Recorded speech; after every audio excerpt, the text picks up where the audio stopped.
Hola, mis maravillosos estudiantes. Hello, my wonderful, wonderful students. Welcome back to another week of Spanish. Today, I am going to be reading to you a book and introducing some words. Hoy te voy a estar leyendo un libro en inglés, pero estudiando algunas palabras en español.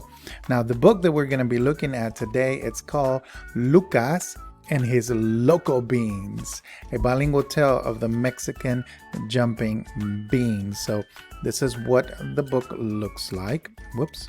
This is what the book looks like right here. Este es como el libro se ve, and I want you to pay attention to our depth and complexity cards that I've set up in the corner. So today we're actually going to be looking at a couple of things. We're going to be looking at this book. We're going to be looking at some other words in Spanish and in English. I have a picture attached with each of them. And then I also want to introduce to you the depth and complexity icons if you haven't seen them before. And if you have, well, then this will be a great review. Estudiantes, vamos a hacer tres cositas hoy. Vamos a leer este libro, introducirte a unas palabras en inglés y en español. Y también vamos a ver a estas tarjetas de Depth and Complexity. Esa es la palabra o la frase en inglés para introducirlas o repasarlas.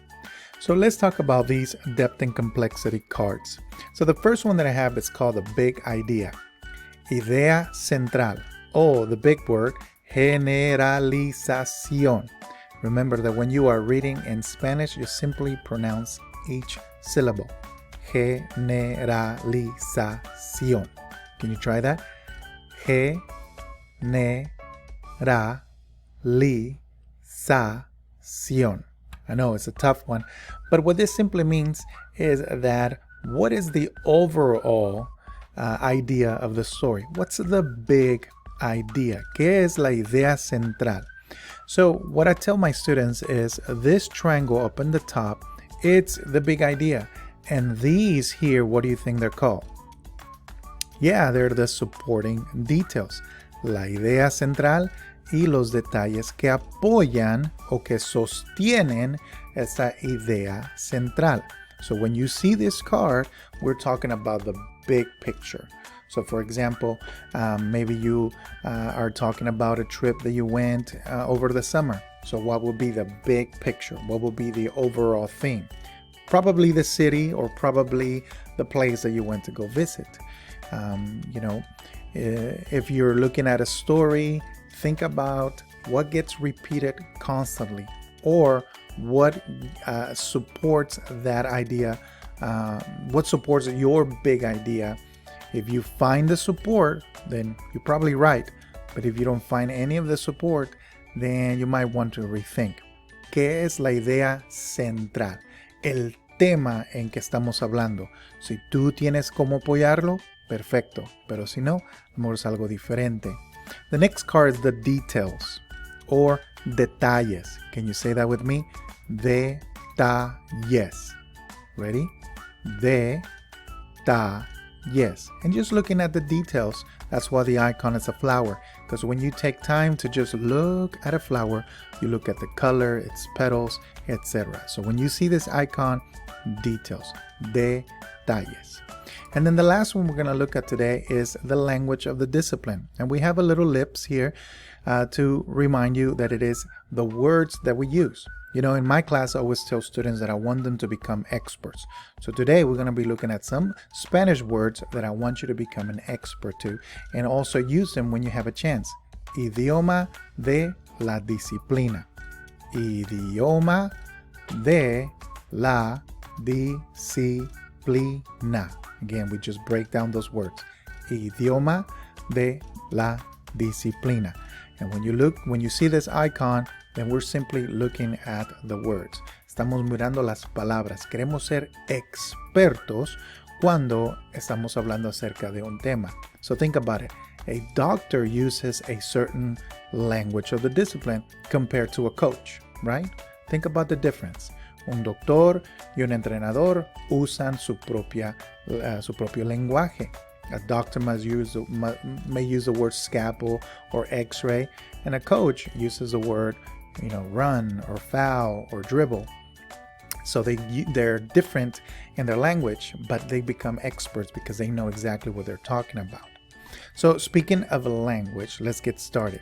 Hablando de lenguajes, vamos a empezar con las palabras del día. So, these are the words of the day. We're going to be looking at 6 or 7 words depending on the day. Today, we'll read the passage and then we'll review those words again. And then we'll be done for today. Hoy vamos a estar viendo 6 o 7 palabras y quiero que tú le pongas atención. Leemos la historia y terminamos por hoy. All right, so in the red is the Spanish, and then in the blue, I'll show you the English. And that's something that you're going to see in the classroom when you come back to school. Anytime you might see a couple of vocabulary words in red or words in red, that's because they're in Spanish. And if they're in blue, it's because they're English. Now, yes, they might have, your teacher might have some words in purple or black or, orange and things. But when the teacher specifically wants to connect the two between English and Spanish, you will see that red and blue. So this word is abrazo. Can you repeat that with me? Abrazo. Ready? One more time. Abrazo. Very good. Do you know what this word means? Yes, it means a hug. Abrazo. So I have a picture here like this little boy hugging his bear. Abrazo. Le doy un abrazo a mi osito. Abrazo, which means hug. The next one is grito. Yeah, can you say it with me? Grito. Say it one more time. Grito. What do you think that one means? Grito. Well, if you guess yell, yes, it's to yell. Grito. Dar un grito. Probably this is something that you would do out in recess or when you're outside playing with your friends. Grito. To yell. Very good. The next one is abuelo. Abuelo. Can you repeat that with me? Abuelo.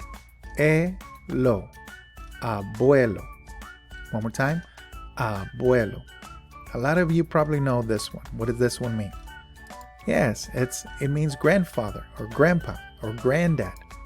And so when you see your abuelo, go ahead and see if it's okay with him for you to practice. May I call you abuelo? Abuelo? Abuelo. Very good. Grandfather. Let's keep going. Ramas. Now this one might be a new word for you. Ramas. Can you repeat that? Ramas. Ramas. Now it's okay if you're not able to roll your R's. That's completely fine. You can just say ramas. That's fine. Say it with me. Ramas. And that means branches. Yeah, branches. Any tree out there in your yard or as you drive through school, you see all these trees out there. Ramas are the branches that hold the leaves or the fruit. Ramas. Okay, remember, we're becoming experts as we read these words. Next to last, ranchito. Can you say it? Ranchito. Ranchito. And what this means, it means a ranch. Now, in Spanish, I've noticed that a lot of Spanish words always end with T-O. Ranchito, burrito, abuelito. So start looking at those patterns. Ranchito. Now, you can also hear the word rancho. That's probably most commonly used, but in some books, they like to use chito, like small ranch. Ranchito. You probably know the word poquito, right? Small. Ranchito. Okay, very good.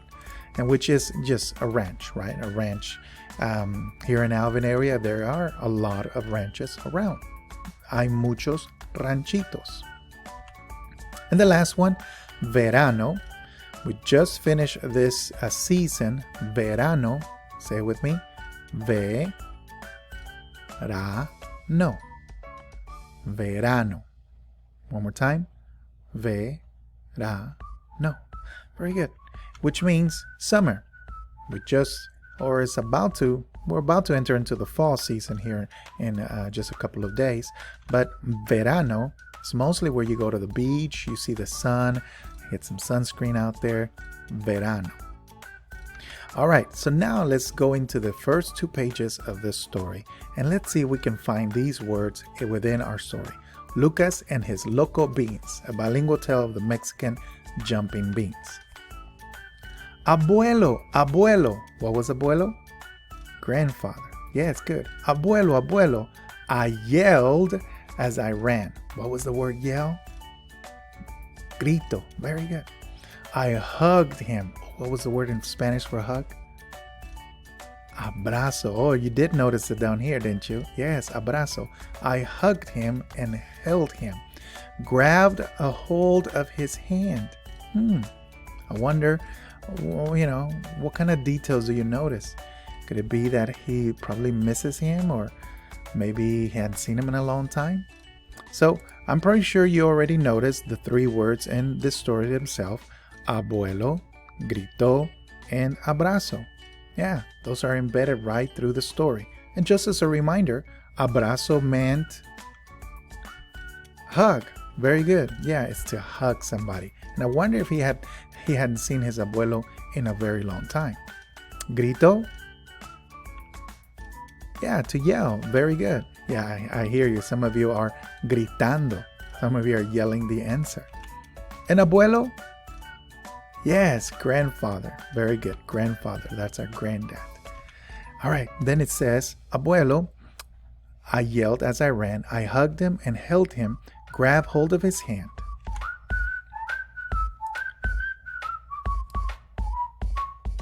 Each verano, remember verano? Summer, yes.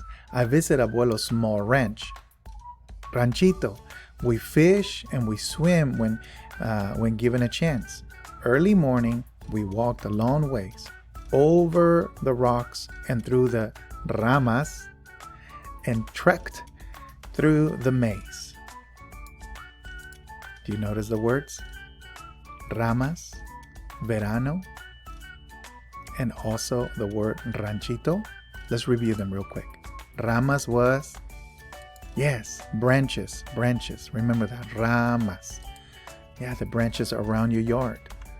Ranchito? Yes, very good. Ranch, which is small ranch in this case.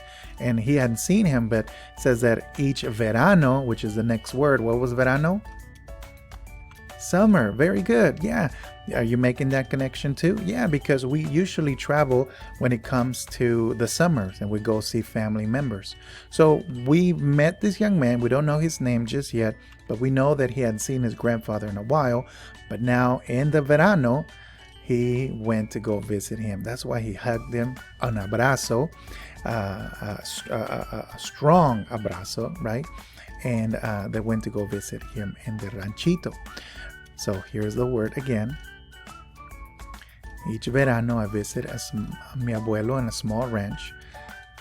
We fish and swim when given a chance. Early one morning we walked a long ways over rocks and through ramas, the branches. We trekked through the maze. All right, boys and girls, so we are actually going to stop right here. And what I want you to do is, if you have a chance, when you have a chance, just rewatch this video again so that you can practice some of those words. And I'll come back on another day and we'll continue looking at more and more of this vocabulary together. Just put them into practice. Sigue practicando las palabras en inglés y en español. Boys and girls, till next time, I'll see you soon. Nos vemos pronto. Adiós.